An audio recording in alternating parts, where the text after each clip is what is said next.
पहन के जाएगा? जन्नत में कोई नंगे सर जाएगा? अब देखिए जन्नत में कितने लोग नंगे सर आए, इस जन्नत की कारी में कितने लोग हैं जो नंगे सर आ गए। और ये लड़का है जो चारों तरफ बाल जोकर की तरह बना के मुंडा के बीच में औरतों की चुटी की तरह खोपा की तरह बाल रखे हुआ है, जबकि ये बाल अमेरिका और यूरोप के बारे में मैंने सुना है कि वहाँ जो खतरनाक जुर्म करता था उस जुर्म करने वाले को सजा देने के लिए चारों तरफ से बाल मूंड दिया, अब बीच का बाल छोड़ दिया, उसको गली में घुमाया जाता था तो लोग हेयर स्टाइल यानी उसके बाल के अंदाज को देखकर कहते थे कि ये फला क्रिमिनल है। तो जो खतरनाक मुजरिम को जो सजा दी जाती थी वह हिंदुस्तान के फिल्म एक्टर ने उसको अपना स्टाइल बना दिया, उसी को हिंदू मुसलमान सबका बच्चा नकल करना शुरू कर दिया। वो भूल गया कि इस तरह के स्टाइल वाले को सबसे दर्दनाक सजा के तौर पर ये इस तरह का बाल कटवाया जाता था। अकल और शऊर जब ख़त्म हो जाता है तो बंदा नाअहलों की नकल करके खुद अपनी बेअक्ली का सबूत देता है। इसलिए मेरे भाई, अल्लाह ने अक्ल सलीम दी है, क्यों आंख बंद करके दूसरों की नकल करता है? अल्लाह ने तुम्हें दिया है, तुम्हारे महबूब सरकार दो जहां अलैहिस्सलाम को मॉडल बना के भेजा है, जो इस धरती के सबसे महान नतम पुरुष हैं, सबसे सफलतम कामयाब तरीन इंसान। उस नबी मोहतरम का चेहरा देखा जाए, उनका लिबास देखा जाए, उनकी ज़िंदगी का दोनों part, domestic life, international life, universal life, collective life, अंदर कैसे रहते थे, बाहर कैसे रहते थे, सहाबा के दरमियान कैसे बैठते थे, दुश्मनों के बीच बैठकर कैसे एग्रीमेंट करते थे, सारी चीज़ें from the cradle to the grave, माँ की गोद से लेकर कब्र की गोद तक हुजूर ने इतना वाज़ेह निज़ाम हयात दिया है, हमें दूसरों की तरफ तकने की ज़रूरत ही नहीं है कि हम कैसे कपड़ा पहने, किस लीडर और एक्टर को देखें। जो भी ज़रूरत है मुस्तफ़ा को देखें और खूबसूरत ढंग से अपनी ज़रूरत पूरी करें। अल्लाह ने अपने महबूब को भेजा है ताकि महबूब का ग़ुलाम महबूब का ही हो जाए, वह दूसरों का मोहताज न रहे।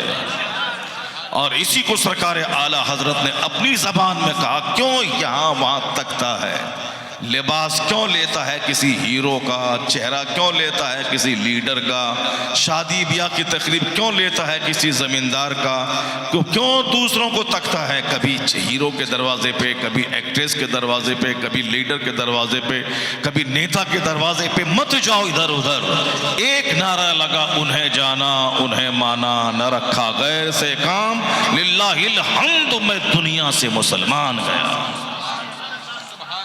हुजूर को जानो, हुजूर को मानो, हुजूर की सुनो, हुजूर के तरीक़े पे अमल करो, अल्लाह का शुक्र रहेगा कि मुसलमान बन के दुनिया से जाएगा। तो तुम इतने बड़े खुशनसीब होके जाएगा कि गुर्बत का एहसास नहीं होगा जब ईमान सलामत तेरे साथ जाएगा। क्या आप चाहते हैं कि हिंदुस्तान का सबसे बड़ा मालदार आज की तारीख में अडानी है? पहले मुकेश जी थे। बात समझ में आ रही सबको? बात समझ में आ रही है? और ज़्यादा चिल्लाने की ज़रूरत तो नहीं है, माइक साफ साफ आवाज़ दे रही है, तो जब चिल्लाने की ज़रूरत नहीं है तो बिला वजह सीना फाड़ने की क्या ज़रूरत है? 50 साल पहले की बात थी कि मुखर्रिर कुर्ता फाड़ लेता था, कुर्सी पे मारता उसको तोड़ देता था, और आजकल हाथ इतना कमज़ोर है कि उस तरह मारेंगे तो हाथ ही टूट जाएगा, कुर्सी नहीं टूटेगी। तो कुर्सी तोड़ने की क्या ज़रूरत है, कुर्ता फाड़ने की क्या ज़रूरत है? कायदे से दीन पहुंचा देने की ज़रूरत है। बस 1 घंटा आदमी बैठे, दीन सीख ले, अल्लाह का डर, हुजूर की मोहब्बत, जन्नत का शौक़, कुफ्र से नफ़रत, बुराई से नफ़रत पैदा हो जाए तो समझ लो कि 50 करोड़ का मकान बनाने से वो फ़ायदा ना होगा जो इस तरह का जलसा करके चंद लोगों को जन्नती बना देने से फ़ायदा मिलेगा।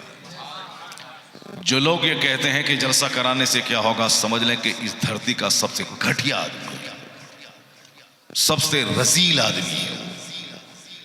सब लोग तो ड्रामा कर ही रहा है, नाच गाने की महफिल तो हो ही रही है।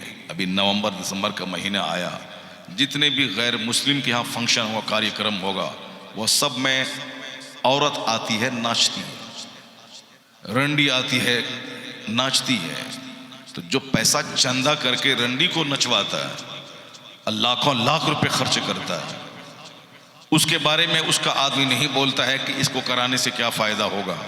वो बोलता है कि चलो कम से कम एक दिन का कार्यक्रम तो हो गया, आँख तो मज़ा लिया, कान तो मज़ा लिया, 2-4 घंटे रिलैक्स हो गया। 2-4 घंटे के लिए लोग अरबों खर्च कर देते हैं। तो एक गंदों की सोच है कि 2-4 घंटे बैठकर आँख को सेक लें उस औरत के चेहरे को देखकर, ताकि मज़ा मिल जाए ज़िंदगी का। जो जन्नती लोग हैं वो भी तो करें कि हम 2-4 घंटे की महफिल मुनाकिद करके अपने रब का जिक्र सुन लें, ताकि कान जिक्र इलाही की लज्जत हासिल कर ले। हम अपने दीनदार नेक परहेजगार आलिमों का चेहरा देखें, ताकि मेरी आंख लज्जतें हासिल करे। मैं जन्नत की क्यारी में बैठ जाऊं, ताकि मेरे गुनाहों के दाग धुल जाएं। जब गुनाह करने के लिए लोग कार्यक्रम करता है, तो जन्नत जाने का भी कार्यक्रम करना चाहिए। इसलिए पैसे को मत दे। शादी ब्याह में कितने लाख नहीं, सब मुसलमान का मिला दें, खरबों महासंख्यों रुपए सिर्फ डीजे पे खर्च होते हैं, सिर्फ डीजे पे खर्च होता है। जो डीजे हराम है, शादी सुन्नत है, उसमें हराम को दाखिल करके उस शादी को बेबरकत बना दिया। आज तलाक बहुत ज़्यादा हो रही है, आपस में दूरियां बढ़ रही, रिश्तेदारियां कमज़ोर हो रही। क्यों? जो पहला दिन है उस सुन्नत की अदायगी का, उसी दिन हराम काम शामिल हो गया।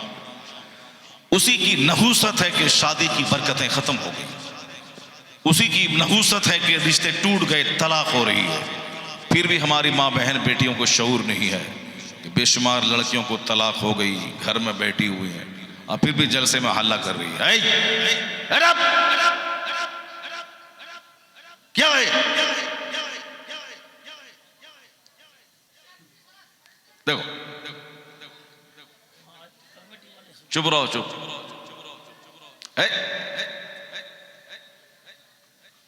ऐसे ही बैठे रहो, हल्ला नहीं करेगी। सब अपना चेहरा ढको, सब चेहरा ढको, आंचल से ढको। यह हिंदू का मेला नहीं है, ये मुसलमान का जन्नत का मेला है। चलो सर ढको, सर ढको और जबान पे ताला लगा लो, कुछ नहीं बोलेगी। घर जाने के बाद बोलेगी हाँ नहीं। और हम तो यकीन से कहते हैं कि 4 घंटे यहाँ अगर तुम चुप रह गई तो 80 साल की बूढ़ी हो जाएगी, शौहर एक तमाचा भी तुझको नहीं मारेगा। बेशक सुभान। क्योंकि वह सारा तमाचा इसी लोल की वजह से होता है, ये लोल इसी की वजह से। बस कैंची की तरह लोल चलता है, जबान चलती है, उधर से तमाचा, जूता, डंडा, लाठी सब शौहर बरसाता है। झगड़ा लड़ाई खूब, आजकल हर घर में लड़ाई है इसी की वजह से। तो जो जिसकी वजह से लड़ाई होती है उसी को कंट्रोल करो, और उसी को कंट्रोल करेंगे, करोगे कहाँ से? इसी जलसे में आके कंट्रोल करो। 4 घंटे यहाँ चुप रहो, घर में भी चुप रहने की आदत लग जाएगी। बेशक सुभान अल्लाह। आदमी प्रैक्टिस करता है ना, क्रिकेट खेलने वाला जब खेलने जाता है मैदान में, वो पहले प्रैक्टिस करता है। Practice makes a man perfect. Practice एक आदमी को परफेक्ट बना देती है। प्रैक्टिस तो चुप रहने की प्रैक्टिस करना है ना। अब कहाँ करना है, घर में तो कर नहीं पाएगी। तो जलसे में आओ, चुप हो जाओ, 4 घंटे बैठ के घर जाओ।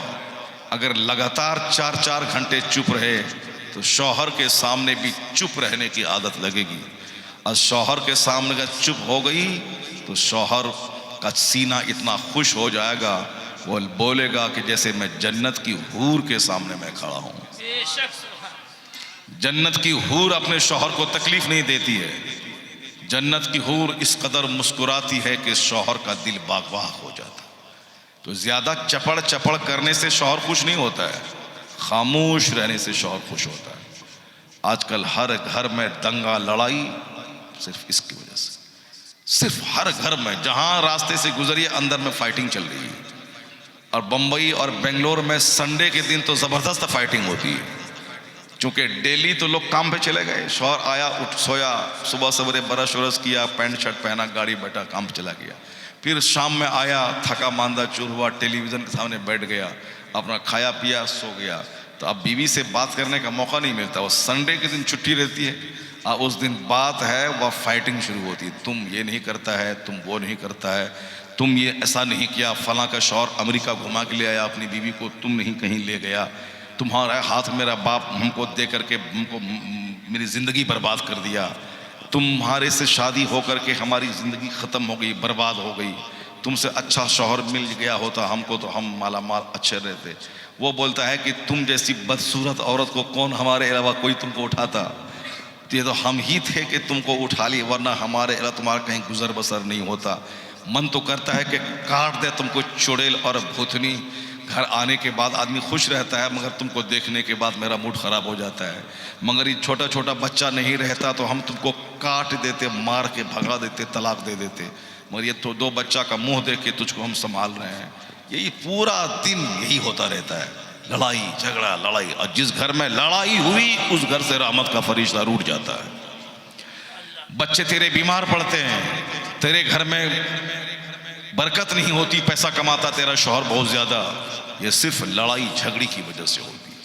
इसलिए मैंने कल परसों पढ़ा एक जगह कि लड़ाई झगड़े को दूसरों पे जाहिर अगर नहीं करना है, कि वरना बोलेगा समाज का आदमी कि ये अंदर में कुत्ते की तरह लड़ रहा है, बर्बाद है ये लोग। तो लड़ाई झगड़ा तो होता ही है। अपनी बीवी को अरबी ज़बान सिखा दो, अपनी बीवी को अरबी ज़बान सिखा दो। अरबी, कुरान की ज़बान अरबी, हदीस की ज़बान अरबी। रब्बना आतेना फिद दुनिया हसना, ये अरबी। अल्लाहुम्मा ग़फ़िरली, अरबी। अरबी सिखाओ बीवी को, और तुम भी अरबी सीख लो, दोनों आदमी अरबी सीखो। और जब घर में लड़ाई हो तो तुम दोनों अरबी में बोलो, लअक़्तुलन्ना के, मैं तुझको काट दूंगी, काट दूंगा। वह बोलेगा लअज़रिबन्ना का, मैं तुझको मार दूंगी। तो तुम दोनों अरबी में बात करोगे, मारने काटने की। पड़ोसी समझेगा कि वहां दुआ हो रही है, पड़ोसी समझेगा कि वहां दुआ हो रही है, वहां दुआ कलमा खानी हो रही है। इसलिए अगर चाहते हैं कि आपका ऐब छुपा रहे दूसरों पे, लड़ाई का ऐब, तो आप भी अरबी बोलिए, बीवी को अरबी सिखा दीजिए। और दोनों जब लड़िएगा आपस में तो पड़ोसी बोलेगा कलमा खानी हो रही है। हर घर में जंग, हर घर में लड़ाई, बच्चे का पैर टूट जाता है उन दोनों माँ बाप की लड़ाई की वजह से। बच्चे को कैंसर हो जाता है उसी शौहर बीवी के झगड़े की वजह से।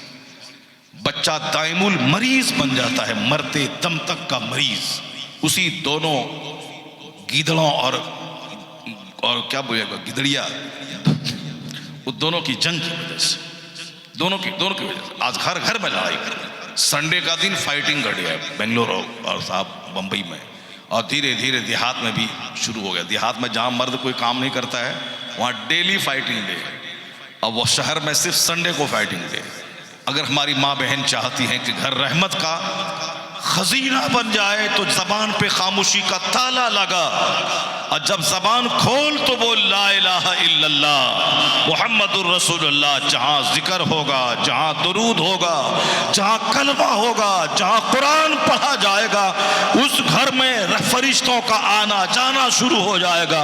जहाँ फरिश्तों का आना शुरू हुआ, रहमतों का दरवाजा खुल जाएगा। बेशक। नारे तकबीर, नारे तकबीर, नारे रिसालत, मसलके आला हजरत, फैजानी आला हजरत, गौस का दामन, ख्वाजा का दामन, मखदूम सिमना का दामन। नारे तकबीर, नारे रिसालत। ज्यादा मुश्किलों को मत बढ़ा, मुश्किलें बहुत हैं, बहुत कष्ट है मुसलमानों के पास। एक तरफ वो काफिर बोलता है कि उनको मार के भगा देंगे, काफिर हमारी बेटियों के बारे में बोलता है, मुसलमान हमको बुरा लगता है, मगर मुसलमानों की बेटी मुझको अच्छी लगती है। किस कदर शरारत की बात है, बदतमीज़ी की बात है। मेरी माँ बहन बेटी को पूरी निगाह डालता है। वो बोलता है कि मुसलमान हमको अच्छा नहीं लगता है, इनकी दाढ़ी, इनकी टोपी, इनकी मस्जिद, इनका मदरसा, इनका जलसा, इनकी अजान हमको अच्छी नहीं लगती, इनकी औरत हमको अच्छी लगती है। इसीलिए मुसलमान औरतों को बहलाओ, फुसलाओ, जेवर दो, मिठाई दो, कपड़ा दो, उनके सामने तुम अपनी ताकत का इजहार करो ताकि वो तेरी तरफ माइल हो जाएं। मुसलमान औरतों को लूटो, उनको भगाओ, उनको प्रेम का झांसा दे दो। एक तरफ कितनी बदतमीजी की बात बोल रहा है। हमारे सामने दिन दहाड़े अखबारात में इस तरह के बयान आ रहे हैं, टेलीविजन पे इस तरह का बयान दे रहा है, मेरी माँ बहन बेटी को लूटने की बात कर रहा है, उनकी इज्जत पे हमला करने की बात कर रहा है। ये बुरे लगते हैं, इनकी औरतें अच्छी लगती हैं। और उसके बावजूद जिसको गैरतमंद जो लड़का है मुसलमान का बेटा, उसे तो अपनी बहन अपनी बेटी की हिफाजत के लिए सामने आना चाहिए। वो डंडा लेके मारेगा उसको नहीं, अलबत्ता इतना तो कर सकता है कि ये दिन देखने को क्यों मिला कि जो सड़ा हुआ है, जो बंदर छुछंदर गोबर का पुजारी है, वो हमारी बेटियों पे बुरी निगाह डाल रहा है। ये दिन देखने को क्यों मिला।